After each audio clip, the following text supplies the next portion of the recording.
नमस्कार, साक्षीदार news channel मध्ये आपले स्वागत आहे। बहुजन आघाडीचा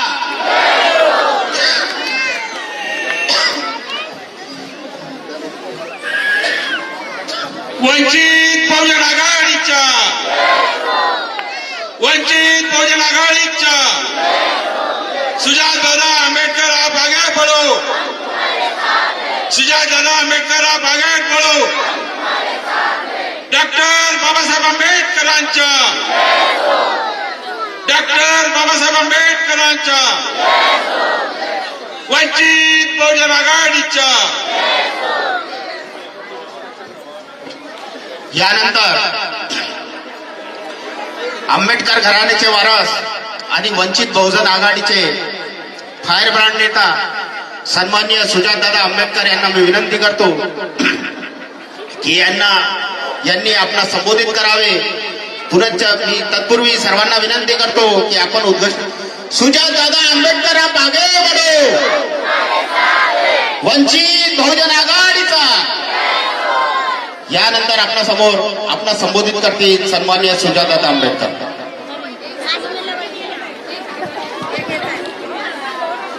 समतेचे विचार रुजवणाऱ्या सर्व मानवांना त्रिवार अभिवादन करतो आणि इथे मंचावर उपस्थित वंचित बहुजन आघाडीचे तमाम सगळे मान्यवर नेते, आदरणीय मंच, तसेच इथे उपस्थित माझ्या माता भगिनी, वडीलधारी मंडळी आणि या चळवळीतल्या तमाम साथीदारांना माझा जय जिजाऊ, जय शिवराय, जय ज्योती, जय क्रांती, जय लहूजी, जय मल्हार, सलाम अलैकुम आणि जय भीम। मित्रांनो, आज आपण इथे जमलोय कामठीच्या नगर परिषद निवडणुकीच्या प्रचारासाठी। उद्या आपलं मतदान आहे आणि हा एक पहिल्याच चुकीची गोष्ट घडते हे आपण सर्वांनी समजून घेतलं।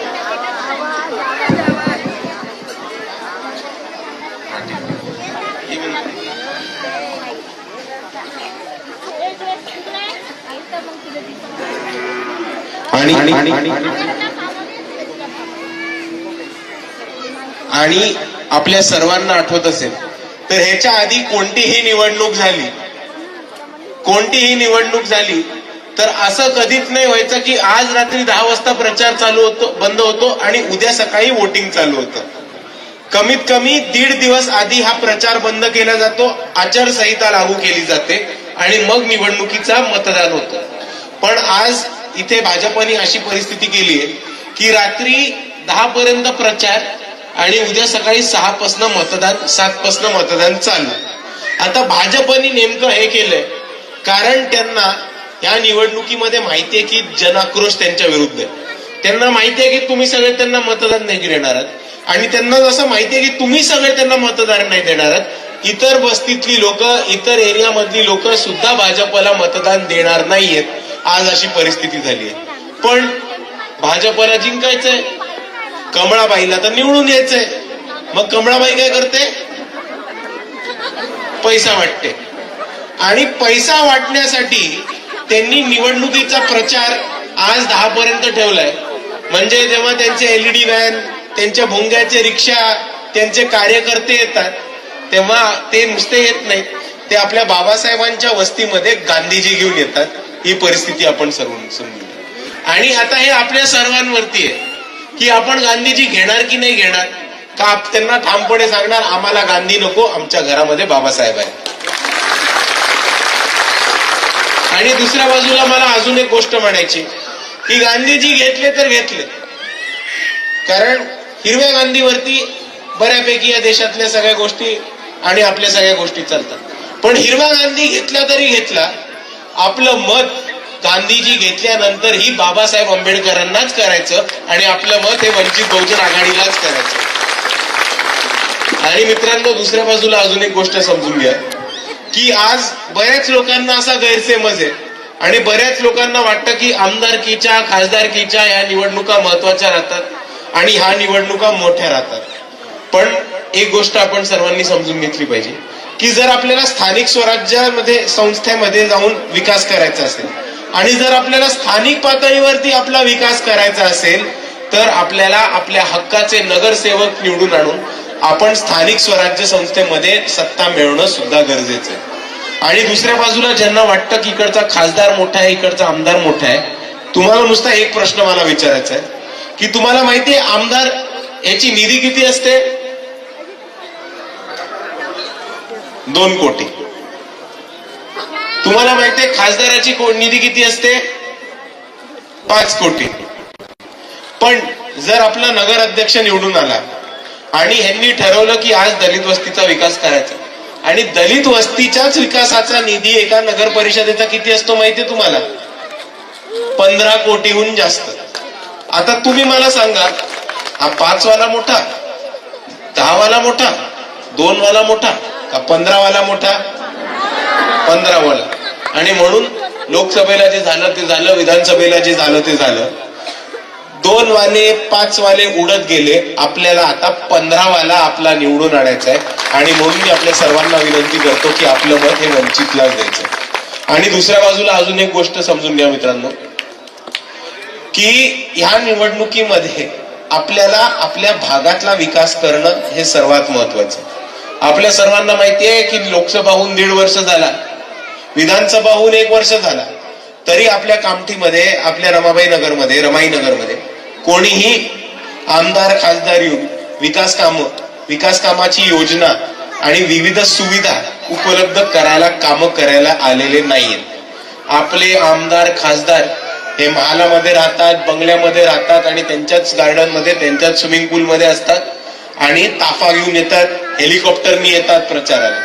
पण आपले जे नगरसेवकाचे उमेदवार आहेत हे तुमच्याच गल्लीमध्ये, तुमच्याच वस्तीमध्ये, तुमच्याच वाड्यामध्ये, तुमच्याच मोहल्ल्यामध्ये राहणारी लोक आहेत. आणि म्हणून तुमच्या अडीअडचणी काय, तुमच्या समस्या काय, तुमचे प्रॉब्लेम्स काय हे या लोकांना समजतं, हे या लोकांनी बघितलंय. आणि त्या प्रॉब्लेम्सला, त्या अडीअडचणीला ही लोक सामोऱ्याच जाऊन आज इथपर्यंत पोहोचली. आणि म्हणून मी आपल्या सर्वांना एवढंच म्हणतो की ज्या लोकांना आपल्या अडीअडचणी समजतात आणि ज्या लोकांनी आपल्या अडीअडचणी बघितल्या, तीच लोक खऱ्या अर्थाने आपल्या भागाचा विकास काम करायला सक्षम असतात आणि तीच लोक खऱ्या अर्थाने आपल्या एरियामध्ये विकास आणू शकणार. आणि दुसऱ्या बाजूला मला आपल्या सर्वांना सांगायचंय की ही निवडणूक अजून कशासाठी नाही, पण आपल्या स्थानिक भागामधल्या विकासासाठी. कारण कोणी काही झालं तरी बीजेपीचा एकच अजेंडा असतो, हिंदू खतरे में है, धर्म बचाना चाहिए. पण त्यांना प्रामुख्याने एक गोष्ट सांगा की जेवायला मिळालं नाही, पाणी मिळालं नाही, आरोग्य सेवा मिळालं नाही, तर हिंदू काय, प्रत्येक धर्माचा माणूस खतऱ्यामध्ये. आणि तो खतऱ्यामध्ये ह्याच्यामुळे कारण तुम्ही सरकारमध्ये जाऊन इकडच्या लोकांना सोयी सुविधा आणि त्यांच्या रोजच्या जीवन मरण्याच्या मुद्दे आहेत ते सोडवले नाहीये. आणि म्हणून मी म्हणतो की नळ असेल, नळाला पाणी असेल, हॉस्पिटल असेल, आरोग्याची सेवा असेल, शिक्षण असेल, आपल्या कामठीमधल्या सरकारी शाळा असतील, हे सगळ्या मुद्द्यांवरती काम करणारी निवडणूक आणि ह्या सगळ्या मुद्द्यांचा सोडवणारी निवडणूक ही स्थानिक स्वराज्य संस्थेची आहे. आणि म्हणून मी आपल्या सर्वांना एवढीच कळकळीची विनंती करतो की ह्या येत्या स्थानिक स्वराज्य संस्थेमध्ये, ह्या येत्या नगर परिषदेच्या निवडणुकीमध्ये आपलं मत हे मटन पाकिट बाटलीच्या मागे नका उभं करू. आपलं मत हे पंजाच्या मागे किंवा कमळाबाईच्या मागे किंवा घड्याळाच्या मागे किंवा धनुष्यबाणाच्या मागे किंवा आता नवीन 2 आयटम आले, तुतारी आणि मशाल, यांच्या मागे सुद्धा तुमचं मत नका ठेवू. तुमचं मत हे विकासाच्या मागे ठेवा. म्हणजेच तुमचं मत हे आपल्या प्रत्येकाच्या घरामध्ये चूल पेटवणाऱ्या गॅस सिलेंडरच्या मागे ठेवा. एवढी मी आपल्या सर्वांना विनंती करतो. आणि मित्रांनो, आज आपल्या इथे परिस्थिती काय ह्याच्यावर सुद्धा बोलायला लागणार. बीजेपीचे प्रदेश अध्यक्ष बावनकुळे साहेब ठिकठिकाणी जाऊन, एरियामध्ये जाऊन तुम्हा सर्वांना धमक्या देत आहेत, तुम्हा सर्वांना दबाव टाकतायत की जर भाजपची लोक निवडून नाही आली तर लोकांचे घर पाडली जातील, जर लोकांचे बुलडोजर चालवून लोकांना घराच्या बाहेर काढले जाईल आणि वस्त्या पाडल्या जातील. ही आज बीजेपीची दडपशाही इथे चालू झाली.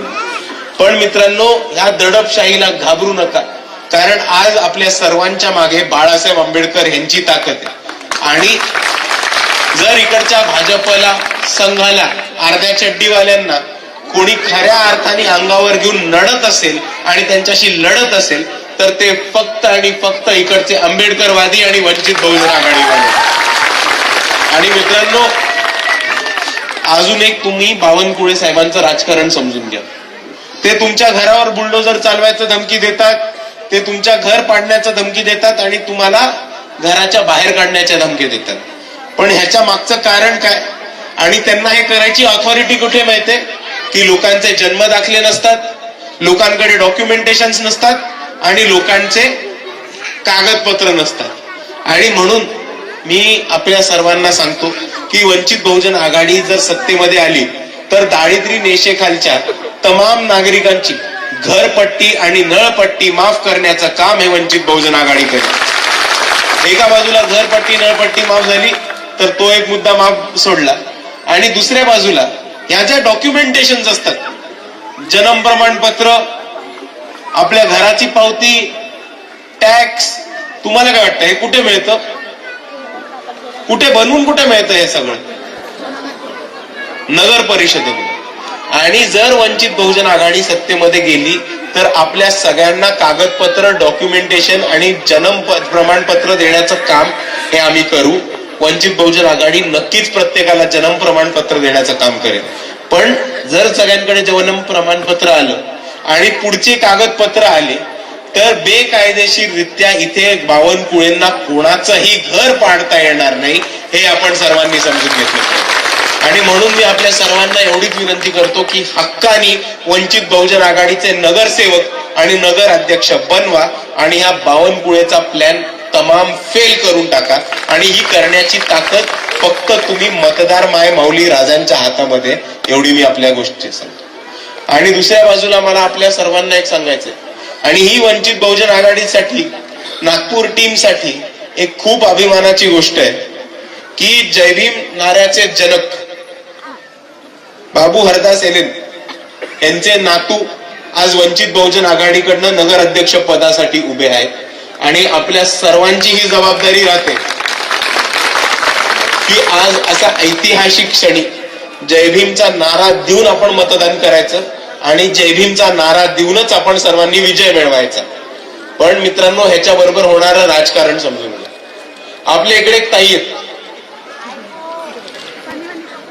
त्या स्वतःला मोठ्याने जय भीम बोलतात. पण ज्या माणसांनी जय भीमचा नारा दिला त्यांचा नातू जेव्हा निवडणुकीला उभा राहतो, त्यांच्या नातवाच्या विरुद्ध कॅन्डिडेट देऊन त्यांना पाडायचा बंदोबस्त सुद्धा त्याच बाई करतात.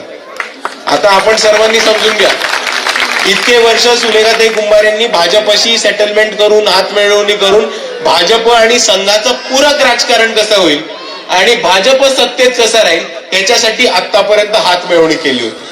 आता भाजपने ठरवले की यांना मित्रपक्ष नकोय, मित्रपक्ष उठून ते कचरा पेटीत टाकून देत आहेत.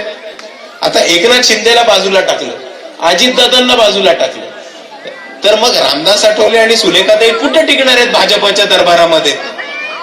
आणि म्हणून भाजपने बाहेर हाकललं. म्हणून सुलेखाताईंनी काय केलं?